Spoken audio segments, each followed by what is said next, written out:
We've talked about fetal circulation, and I've talked about all the different kind of interesting adaptations that the fetus has to make sure it can, adjust to life within the uterus, within mom. But when the baby comes out, let's say the baby is just delivered, there's got to be a lot of changes that happen. In fact, these adaptations, each of them kind of plays a role in the first few minutes, hours, days of life. And so what I wanted to do is kind of go through all of the adaptations, think through them, and see what's happening actually after birth. So we know what happens kind of before birth and how the baby adjusts there, but how does this now translate into what's going to happen after birth and what the baby has to do now that it's separated from mom and breathing on its own? And the first two things I want to kind of point out are the idea of what are the big things that are changing? And one big thing is, of course, that the placenta, which the baby has been using for 40 weeks or 9 months or so, is no longer around. The placenta is removed from the baby's circulation, right? We're going to cut it away. And the second big thing that's going to happen is that the lungs get used to bring in air for the first time. So the lungs take in air. So these are the two huge kind of things that are going to change. And these two things are going to end up affecting a whole lot of other things as well. So let's get started. Let's see what happened when the placenta gets removed and when the lungs take in air. Let's start with the placenta. So let's say that you decide that the baby is now delivered and you want to cut the umbilical cord and put a umbilical clamp right there. And this is often done, you'll see this done in movies, or if you've ever gone to a delivery, you'll see this done pretty routinely. So this is a little umbilical clamp, and it's clamping the cord. And if you're ever worried about whether that hurts the baby or the mother, it doesn't, because the umbilical cord does not have nerves. So that's kind of the first interesting thing about it. But this stuff, remember, this pale yellowish stuff that's kind of jelly-like, remember, we call this Wharton's jelly. Wharton's jelly. And one of the things that I always thought was really cool about Wharton's jelly is that it's a really interesting Mother Nature type idea that the Wharton's jelly starts contracting. It gets kind of tighter around the three vessels, the two eyes and the smiley face that I've drawn here, which are the two umbilical arteries in the vein. The Wharton's jelly starts squeezing around those vessels as soon as the temperature falls. So temperature falls, and remember, the temperature in the mom is going to be much warmer than it is outside in the delivery room. So immediately that Wharton's jelly is exposed to cold air. And when the temperature falls, the Wharton's jelly starts to contract, causes contraction. And of course, that's going to squeeze down on all the vessels inside, right? It's going to basically clamp down on them. And so it's almost like we have this man-made clamp that I drew in orange, but the Wharton's jelly is kind of a natural clamp that we already have. So we're taking this very low resistance placenta, remember it used to be very low resistance, so a lot of blood liked to flow in that direction, and creating really high resistance. So this is kind of the first big change, is that the placenta gets removed and you go from low resistance to high resistance. So that's a key idea. Now, as a result of the high resistance, remember there used to be blood flowing through the umbilical vein, but now in the first few days, there's really no blood flowing through here. All the blood starts kind of clotting off, and that's true even of the ductus venosus. You get some kind of blood clots in there.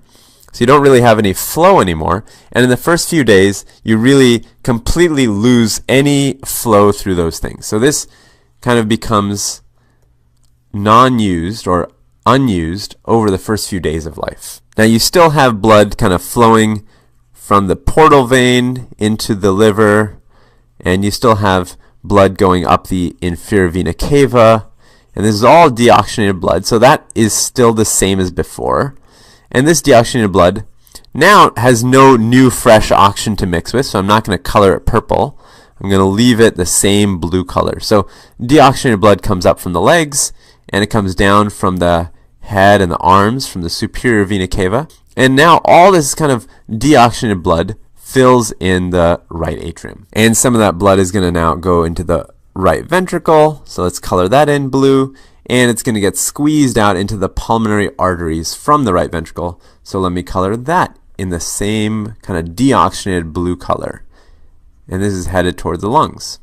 Now in the lungs, what was happening? Well, initially, remember, we had these little alveoli, and they're full of fluid, right? And that fluid now is going to get replaced by air. So air is going to push the fluid out. Air is going to push all that fluid out. And what's on the outside? Well, we've got little capillaries, right? So we've got these little capillaries, and the fluid will enter the capillary. But remember, right before the capillary is the arteriole. Let me actually sketch it a little bit smaller. The arteriole. Because it used to be very kind of constricted. Remember, there was that hypoxic pulmonary vasoconstriction. But now that you have air in there, the oxygen levels are rising in the alveolus. And what that's going to do is that's going to send a signal over to the arteriole, this is our arteriole, to say, hey, it's time to open up now. It's time to finally dilate. So this arteriole is excited. It's never really been very dilated before in its life. So it finally says, yay, it's my chance. So it dilates. It dilates like this. And it's nice and plump and big. And when it gets big, what does that really mean? It means that the resistance has fallen. Resistance has fallen. So remember, the lungs used to have high resistance. And now millions of alveoli are causing the arterioles to open up, and resistance falls. And this happens, of course, on both sides. So on the left lung and the right lung, the resistance is falling. And that deoxygenated blood now can flow in, right? Because initially it wasn't really wanting to flow in because the pressures had to be so great. But now the pulmonary artery pressures are falling. It's easier to actually get the blood into the lungs. And that means, of course, the right ventricular pressures are falling and the right atrial pressures are falling. So the entire right side of the heart now is working under lower pressures because the resistance in the lungs has gone down. And now the resistance in the lungs going down, that means that more blood is going to go in. And if it goes in, it's going to go into all the little thousands of capillaries, and it's going to get oxygenated. And those capillaries are going to send all that blood back, and it's going to flow into the left atrium.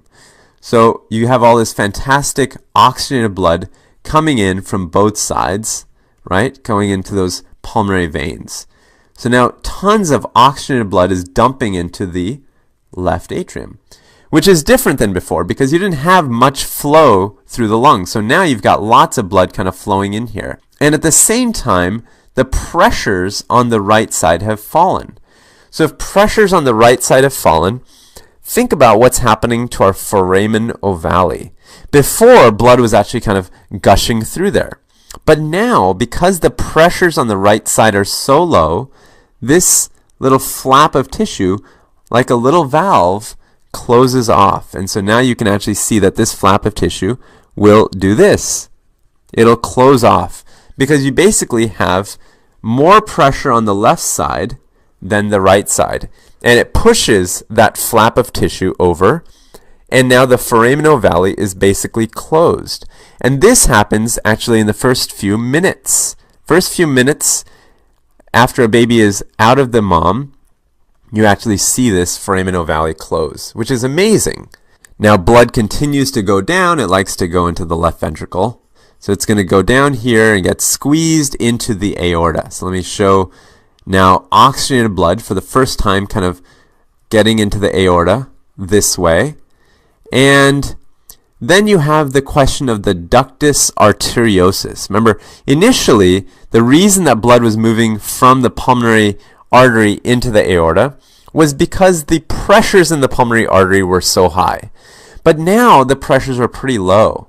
You know, the pressures are much lower. And so if anything, you would actually have flow going this way, right? Because the aortic pressures are higher than what the pulmonary pressures are now.